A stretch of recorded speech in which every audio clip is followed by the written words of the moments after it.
Hey, this is Mad Movie Mark with the Mad Movie Mark Movie Review. Thank you for joining me as I review the 2017 comedy drama Daphne. Oh my God, you're my hero.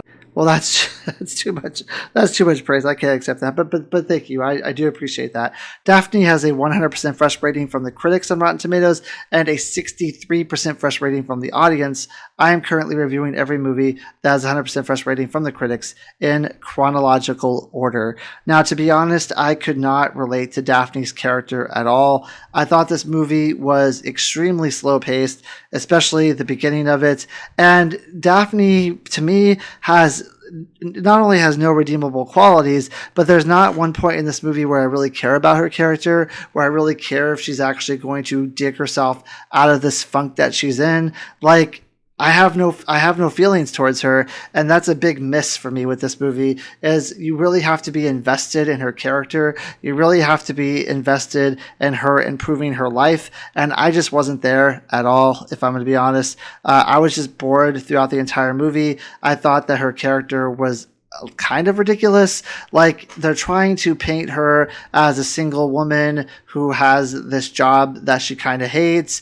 and this is how, like, someone with that life experience would live their life, and I just didn't believe it at all. So Daphne works at a restaurant as a chef. She has a lot of one-night stands where she goes out on dates, and then while she's in the middle of the date, she'll ask her date if they want to go back to his house so they can have sex, and that's pretty much what she does with like every date that she's on. Her boss is absolutely, positively head over heels in love with her, so he lets her get away with a lot of things at work, like they snort coke together, they goof off together, they like when they stop working and they like talk with each other. So he basically gives her a lot of rope to kind of hang herself because he's in love with her. And while she's going through the motions of life, her mom really wants her to, her mom seems like she really wants her to go to church and improve her life. Now, you don't know this in the beginning of the movie. Now, she is obviously trying to get her to do something because she keeps coming over and she keeps asking if Daphne's going to go with her to do this thing. And Daphne says that she doesn't want to do it. And I have no idea what she's talking about. I thought they were talking about like AA or something. But like at the end of the movie, we finally realize that her mom wants her to go to church with her. So her mom like realizes that Daphne's in this funk and that her mom thinks that maybe she needs some spiritual healing or something. But she's just kind of going through the motions of life where she's working every day. She's going out on these dates. She doesn't really have like any love in her life. They're just men that she sleeps with, and she's like doing drugs, and she's just kind of like living this meaningless life, I assume. And then one day she goes into this convenience store, and while she's there, the convenience store clerk gets stabbed by someone who's robbing the store, and he gets stabbed on like the right side of his body. So it doesn't seem like the robber did too much damage, but the man who has been stabbed is lying on the ground, and he's asking for a picture of his family. In case he dies, he can have that picture of his family in his hands. And she basically waits there with him. She calls an ambulance. She waits there with him. And then she goes to the hospital to like kind of check him in, I guess. And then she leaves, and she doesn't like, she says later in the movie, she wished that she had followed up with him. She always meant to go like visit him to make sure he was okay and to, have some closure there, but she doesn't do it. So after this happens, she is offered, I don't know if this is in a different country. I think it's in Europe. But she's offered I think this is offered by the state or offered by where she lives, not by her work, but like where she is. She's offered free therapy, free counseling because she went through this experience where she saw someone get stabbed and almost die, apparently. Now, at first she decides not to do it. She doesn't want to go through it because maybe she doesn't believe in this type of thing. I don't know. Or she just doesn't want to improve her life in any way. Personally, I do therapy and it's improved my life like 1,000%. And I recommend everyone do it. But, there's this stigma towards therapy, or she's just too lazy to do it. I can't really tell. Like, she seems like she's like not that passionate about anything. She seems like she like doesn't care about anything. Like, she doesn't want to do anything. But then after this event happens, she like very, very, very slowly. This movie's only an hour and a half, but it feels like it's like 3 hours to me. But she like slowly starts to get her life together. She meets this bouncer at a club that she's trying to get into that they won't let her in, and she ends up seeing him again at the store, or he sees her, and he goes up and introduces himself, and he tries to get a date with her, and they end up going out on a date, and then she does that whole like, okay, so what are we gonna do? Go back to your house and sleep together? And he says like, well, why don't we like take it slow? I don't know you that well. Let's get to know you. And this automatically turns her off because she doesn't want like a relationship. She wants random partners. Like seems like she doesn't want any responsibility. She doesn't want any like thing in her life that's going to tie her down or anything like that. So she kind of like ignores his calls and stops talking to him. But like slowly as the movie goes on, she realizes that she doesn't like where her life is. She realizes that there's no happiness in her life. So she end up going to church with her mom. She ends up, I think she gets like really drunk or really high. I can't remember which one. And she goes to her work and she makes an absolute fool of herself at work.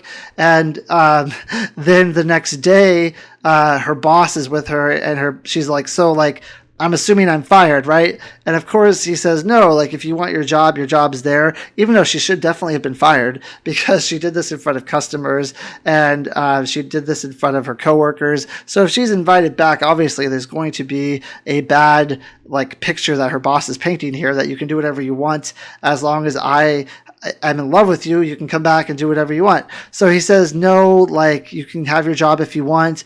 But then he also says that he's in love with her. Now, I think the ending, when the movie ends, it's ambiguous as to if she actually goes back to work, but they're trying to show her as like finally having passion and finally having like drive to do something in her life. But then like, I can't remember if she goes back to work or not, just because I didn't really like this movie, to be perfectly honest. But so she ends up like meeting up with this guy again, and she says, why don't we try it again? Why don't we like go out with each other? I think they end up doing that. I think they end up rekindling, but to be honest, I don't remember. I was pretty checked out by the end. By the end of this movie. And at the end of the movie, I mean, that's basically how it ends. Like, she's trying to turn her life around. She goes to church. She's trying to better herself after this event where she almost sees a guy killed. I mean, that's basically the movie. We're supposed to believe that she has found purpose in her life, that she's trying to find purpose, that she's trying to have solid relationships, that she's trying to better herself. At least that's what I believe we're being told, but I don't know if I even got that at the end of the movie, to be honest. Especially towards the end of the movie when she like gets drunk and loses her job. But then we're also supposed to believe that she's trying to rebuild her life.